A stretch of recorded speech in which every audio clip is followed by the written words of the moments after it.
Dari profesor paling muda. Fitra Faisal, silakan Bung Fitra. Iya, jadi saya akan memulai dulu dari motivasi dari Trump ya. Jadi semenjak tahun 2016 ketika Trump itu terpilih, saya sebenarnya sudah mendedikasikan sedikit waktu saya, nggak banyak-banyak karena banyak kerjaan kan, sedikit waktu saya untuk berinvestasi untuk mempelajari Trump karena waktu itu mayoritas dari kita salah menduga siapa pemenang Pilpres Amerika Serikat pada saat itu, dan Trump akhirnya menang.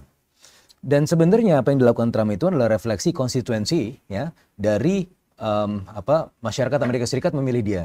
Kenapa? Kalau kita lihat ya, yang memilih Trump yang paling militan adalah daerah-daerah seperti Wisconsin, Tennessee, Michigan, yang mana itu mayoritas adalah industrial belt.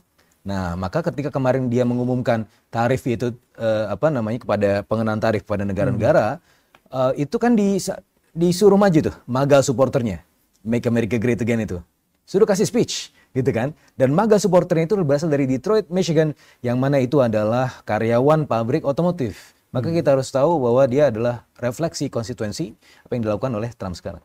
Nah sekarang bagaimana sih memaknai tarif resiprokal? Mungkin banyak dari pemirsa majelis antitesis yang belum tahu cara menghitungnya seperti apa dan apa itu tarif resiprokal. Tarif resiprokal itu adalah lo jual gue beli. Lo kenakan berapa, gue kenakan berapa, setara dengan apa yang Anda terapkan kepada saya, gitu kan. Nah, jadi yang Trump hitung itu adalah, di tabelnya itu adalah tarif, trade barriers, dan juga currency manipulation, yang kemudian dia ada hitung-hitungannya. Hitungannya apa sih? Pertama, kalau untuk Indonesia, ya, kalau fokus aja ke Indonesia, kita kan kena 64%. Ya. Jadi defisit Indonesia, ya, jadi defisit Amerika Serikat ke Indonesia, jadi ekspor dikurangi impor, itu 18 billion US dollar. Dibagi dengan importnya Amerika Serikat dari Indonesia, 28 billion US dollar.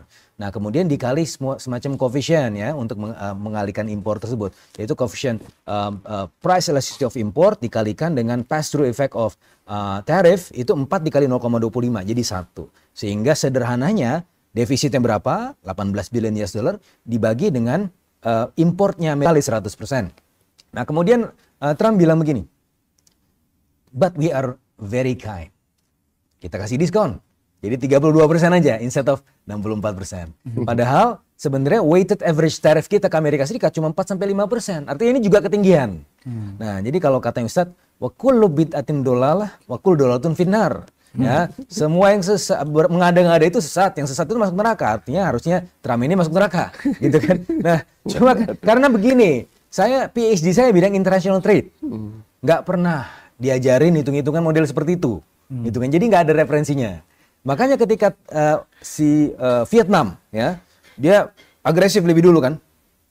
Terus habis itu Trump men-tweet, we have a very productive session with Vietnam, gitu kan, 0%. Meskipun akhirnya Peter Navarro bilang, apaan ini nggak bisa 0% begitu kan. Akhirnya tapi si Peter Navarro itu disemprot lagi oleh Elon Musk. Peter Navarro is a moron, gitu kan. Jadi mereka sebenarnya berseteru juga. Kenapa? Pertama, sebenarnya Trump ingin ngambil Vietnam itu sebagai contoh. Kalau Anda baik-baik, kita kasih 0%, gitu kan.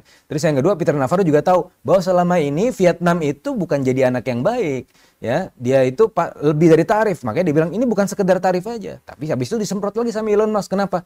Karena gamenya itu, Bang Zulfan, ini kan kalau dianggap contoh yang baik, tapi kalau misalnya itu disemprot juga orang lain kan ngeliat, loh, Vietnam udah negosiat, tapi kok dibeginikan gitu kan. Kita kan jadi was-was nih kalau negosiasi. Makanya itu gamenya jadi deviate sebelumnya negosiasi menjadi retaliasi. Kan takut, makanya si Elon Musk nyemprot.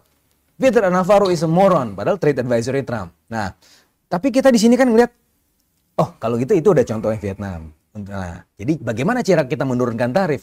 Ya sudah, karena dari hitung-hitungan bodoh itu kita jadi pura-pura bodoh aja. Jadi sekarang saya udah lepaskan atribut saya PhD International Economics, saya belajar dari emak saya gimana cara nawar di Tanah Abang. Nah, gimana caranya? Defisitnya berapa sih? 18 billion US dollar, itu aja yang dibuat 0. Kalau itu dibuat 0, 0 dibagi berapapun jadi 0, gitu kan. Jadi tarif kita jadi 0 gitu. Jadi ada concession. Makanya Indonesia itu kan posisinya adalah concession. Bahkan lebih tinggi daripada Jepang. Jepang baru negosiasi, ya, potential negotiation, kita udah concession. Nah, oleh karenanya ini saya rasa posisi Indonesia ini lebih di atas gitu. Nah, tadi kan juga mention mengenai Rusia. Rusia itu sebenarnya kita itu defisit sebenarnya. US sama Rusia itu defisitnya berapa? Defisitnya itu 2,5 billion US dollar. Kalau pakai hitung-hitungannya ala Trump tadi, harusnya Rusia itu kena 83%. Kalau didiskon jadi 41% atau 42%, ya kan? Tapi kenapa Rusia nggak kena, ya kan? Padahal ada satu pulau yang isinya penguin itu kena tarif. Tapi Rusia kenapa enggak? Nah, ini gamenya di sini. Kalau misalnya kita bicara mengenai worst case scenario, ya, kan kita harus bicara yang worst case, ya kan? India kena nggak? India kena juga. Ini kena juga. Ini kita bicara worst case. 24%. Kalau bicara worst case, ini kan bisa menuju perang dunia ketiga nih, ya kan? Kalau perang dunia ketiga, saya udah bandingkan nih military power ranking index antara Amerika Serikat sama China, on par. Key determinant yang bisa kemudian menjadi penengah itu siapa? Rusia. Rusia mau kemana nih? Cina? Apa mau ke Amerika? Ya kan? Nah, jadi dia menjadi determinant. Dia dipegang oleh Trump, dia dipegang juga oleh Xi Jinping. Jadi saya rasa endgame-nya jangan-jangan loh nih. Rusia yang memulai perang Rusia-Ukraina, dia memulai perang fisik. Jangan-jangan dia yang jadi penengah perang tarif. Karena Trump dekat dengan Putin, Putin juga dekat dengan Xi Jinping. Jangan-jangan dia menjadi the missing puzzle. Dia kan selama ini diam-diam aja nih. Nah, kalau Putin bilang, udahlah gitu kan. Selesai.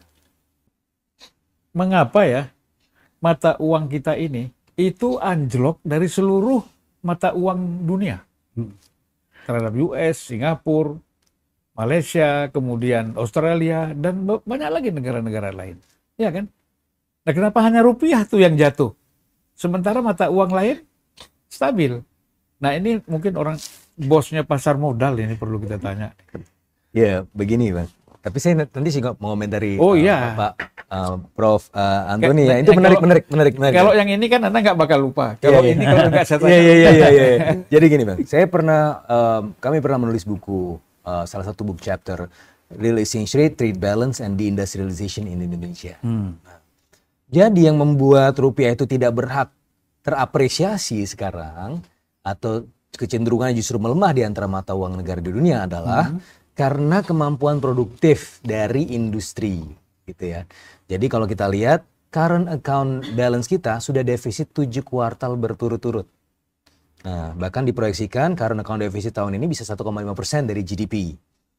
Jadi saya melihat bahwa hubungan antara kemampuan produktif industri dan rupiah ini sebenarnya cukup signifikan pengaruhnya. Selama ini kita kan bilang, ini BI gimana sih kerjaannya kok rupiah terdepresiasi terus? Sebenarnya bukan salahnya BI, Bang. Kalau misalnya rupiah terdepresiasi itu hanya symptoms, gejala. Ibaratnya kalau tubuh nih, kita panas, demam. Terus demam itu kan bukan penyakit. Kita turunkan dengan Panadol. Yang dilakukan oleh BI apa? Ketika rupiah itu terdepresiasi, dikasihlah Panadolnya. Suku bunga naik gitu misalnya kan. Nah, tapi masalahnya kalau dikasih Panadol terus tapi kita nggak tahu sakitnya apa, itu kan ginjalnya bisa kena, perekonomian bisa akut, bisa terprosok gitu kan. Nah, jadi sebenarnya masalah kita apa sih? Industri. Kita mengalami deindustrialisasi, ya. Jadi kontribusi sektor manufaktur terhadap GDP sekarang kita tinggal 18-19%. Padahal di tahun 2000-an awal itu 26%. Jadi turun terus deindustrialisasi. Makanya kemampuan produktifnya itu tidak mampu menopang rupiah di level yang terhormat. Itu jawaban saya, Bang. Nah, tapi saya ingat ini. Tapi gini, Prabowo tahu nggak itu? Ya tolong dibisikin lah. Harusnya tahu. Mudah-mudahan ya kan katanya Pak Prabowo dengerin. Tadi kan karena disebut Jepang, Prof. Antoni ini menarik ya.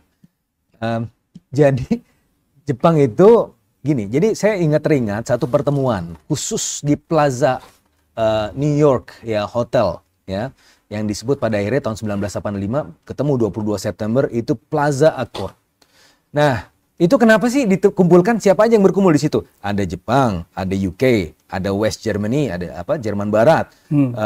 Itu berkumpul, terus ada Prancis. Nah, kenapa sih dikumpulin sama Amerika Serikat di New York yang disebut sebagai Plaza Accord itu? Karena tadi kan saya bilang tuh tadi si Ronald Reagan bicara mengenai menurunkan pajak ya.